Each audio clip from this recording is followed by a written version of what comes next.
Welcome back to Plague Scythe Studios, everyone. Ryan here. Today we are once again talking about guitar picks, or plectrums if you're a posh Brit bong. And today's brand is V-Picks by Vinny Smith from Nashville, handmade in Nashville, so that's pretty cool. Big shout out to my buddy Lauren for sending these my way for absolutely free. Appreciate that. So I get to try out a large variety of these. And I've had them for well over a month at this point, so I've jammed around on them a time or two, and I think I've formed some decent opinions about them, at least in that time period. For reference, first of all, for 6-string stuff, my favorite picks here recently has been these Dunlop Tortexes. I also really like them in the triangle shape as well for heavier stuff. And yeah, they just have a really nice feel, a nice resonance to them, a nice attack. And it's very worth noting that I hold my pick like an absolute mad lad. This is what happens when you're self-taught. I hear Glenn Drover also holds his pick this way. I mean, I can force myself to kind of do the traditional way, but it just doesn't feel as, correct to me, and I don't get the same kind of attack that makes me sound like me. So there's no point in really changing. I can play everything just fine that way. So that's definitely going to skew my opinion of a few of these picks, as you'll see, particularly with the shape of some of them. But more than comfort, I can kind of, feel my way around uncomfortable picks if they sound good. I'm really concerned about tone and attack and preserving just that ideal sound. A lot of people don't think about it, but, what's starting your guitar tone? It's really your pick. I mean, the way you attack the strings, and of course the strings themselves are going to play into that, is really where the beginning of your sound is. And you can debate where tone begins and sound ends and whatever, but the attack of the string, how you're holding it, all that, it's definitely playing into your overall guitar sound. So I think it's an important thing to look at. Last time looked at Dragonheart picks, which are definitely not my daily driver by any stretch of the imagination. I like them pretty well for extended range stuff, particularly on baritone 8-string. I don't care for them on shorter scale length guitars. I feel like they're flubby. They take out a lot of the attack, and they are a bit hard to get used to at first, but they feel comfortable to me now. I still feel like I kind of need to overcompensate on boosting the high end of guitars to kind of bring that back out on my overdriven high gains sounds, but I like them pretty well, and they've stood the test of time since I've had it. I've played them, at least this one particular pick, for I don't know, probably 10 hours total, which is nowhere near how much I've played my prime tones and these for 6 strings, but still they're in pretty much the exact same shape as the day I got them, which is really cool.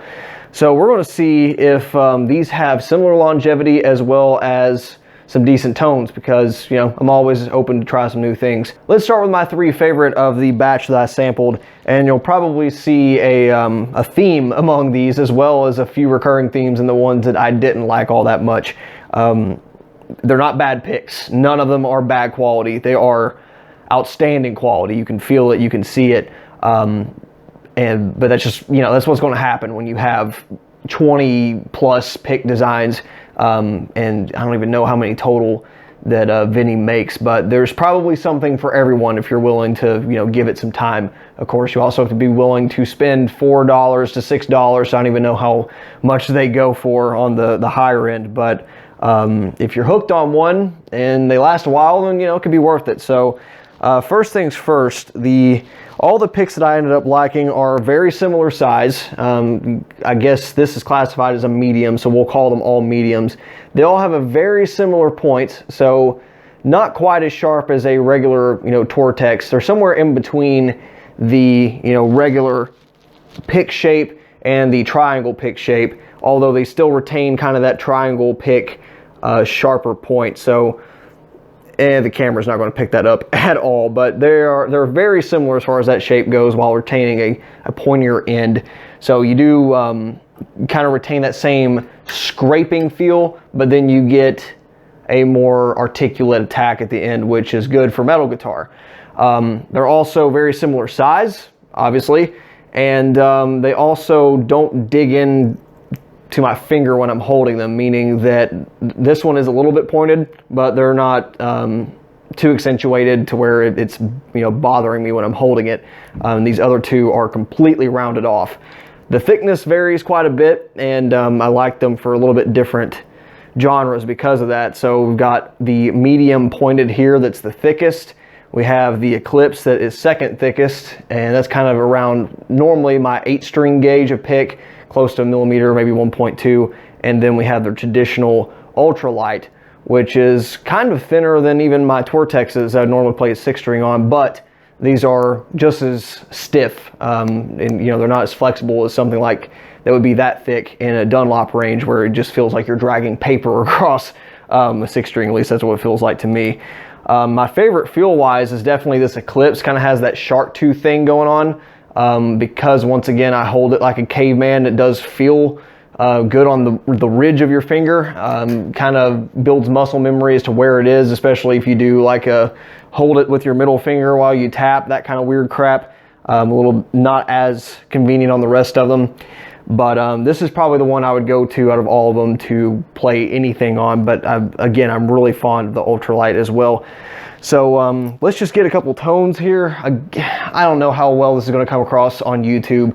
In the room, you can definitely hear a difference, especially acoustically. But with a guitar amp cranked up, you can hear a difference in the attack. Recorded, maybe you'll still be able to hear it. Once YouTube butchers the bit rate, who knows? But it definitely feels different, and it will probably cause me to play a little bit differently. So those differences should come through.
Again, I really enjoy the attack and sound of all three of those picks, but every time I return back to here, it's just like, now I'm home. This is just normal for me. I didn't even bother showing any lead work because I feel like after the A string, you can barely tell an attack difference. It's really the guttural, flubby strings that really bring out the attack differences. Yeah, overall favorite still the Eclipse out of those three, but definitely wouldn't shy away from the traditional ultralight for 6-string work. Maybe a thicker gauge or 7-string guitar, the medium P would come out on top for me. But yeah, those are all pretty good. Now let's get to the interesting stuff and talk about the ones that I didn't particularly care for. Maybe you will though. These remaining picks really fall into one of 3 categories for me. They're either way too little, way too big, or they feel like I'm holding a porcupine in my right hand because they're so freaking prickly. So let's talk about the little ones first. These are probably jazz players' dreams. Maybe this is exactly what you're looking for. And if this one had an indent in it to where I can actually get a decent grip on it, maybe I would really enjoy it. Only England uses really small picks about that size as well. I can't use them, but yeah, I figured maybe the holes punched out of here would give me a little bit of grip, but not really. Honestly, I think it's more of a proportional issue for me, where if these were thinner, maybe it kind of tricked my brain into liking them, but the way it is, I just cannot get a good handle on them. It just doesn't feel natural. And again, it's what you're used to. High quality picks, nothing wrong with that. This one is the Fusion, and this one is the Euro. So if you're into, you know, picks that are that size, maybe check them out. Maybe they're cheaper, maybe not.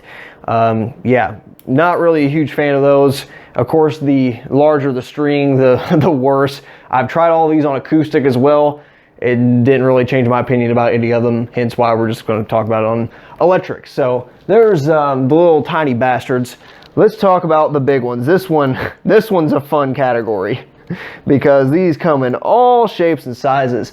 So here's one that I was kind of disappointed in myself for not liking because I thought it was pretty cool. The EKG, very sharp point, very articulate attack, and it's got a nice kind of contour on both sides. So I thought this would be a sure thing for 8-string, but even then, it's just a little too much. It feels like you're wearing shoes that are 2 sizes too big, that fit kind of well, but they're like 2 inches too long.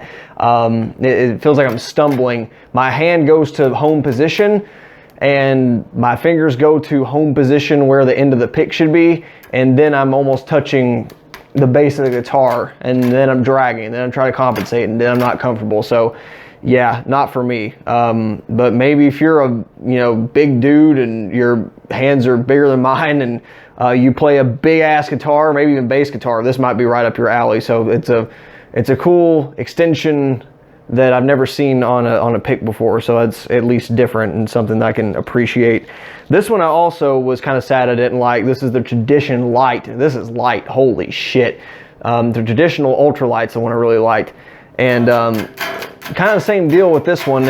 I guess it's the end contour where it breaks off on that angle so quickly that it just kind of feels like I'm playing with a credit card. I think that's what the problem with a lot of stiff picks like this is for me, that's made out of acrylic or whatever, that doesn't flex. It just feels like I'm hitting it with a solid surface, and that's not the playability that I like out of them.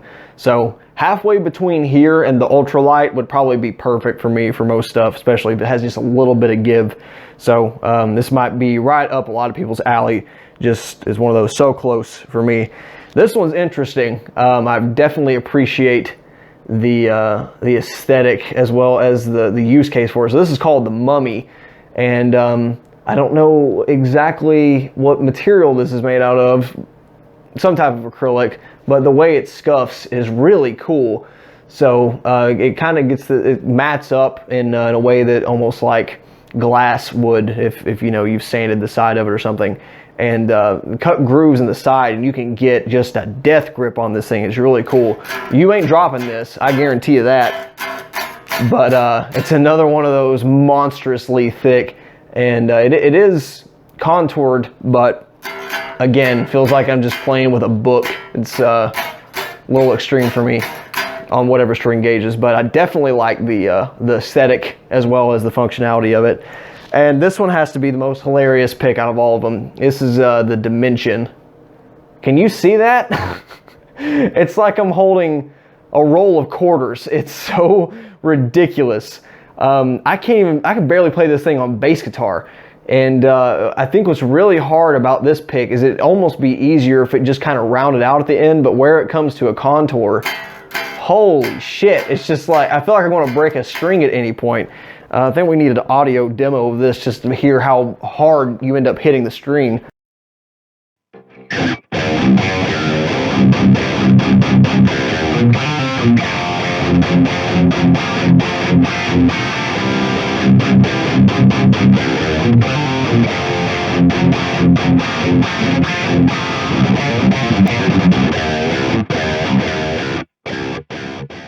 There's a couple circumstances I can imagine a pick like this being useful for someone. Maybe if you don't have really good feeling in your hand, you can definitely feel this thing, and maybe bass guitarists would like it. I don't know.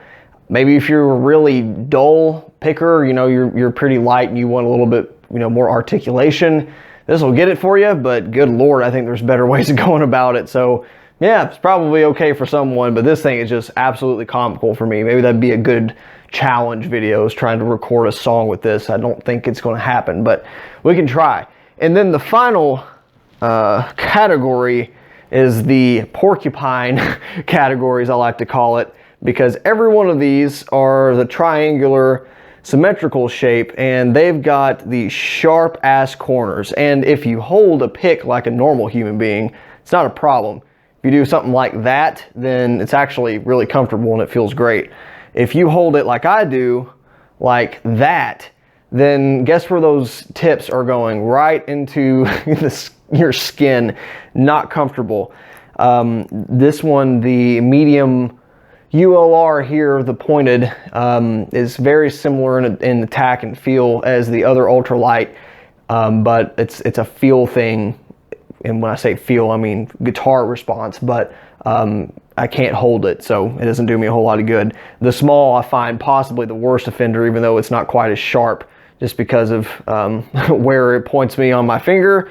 And then the thick screamer here is the, oh my God, that one's just terrible. Although you do get a screaming quality out of it. You get a lot of high frequency response in that the plucking action, very similar to the other thicker pick.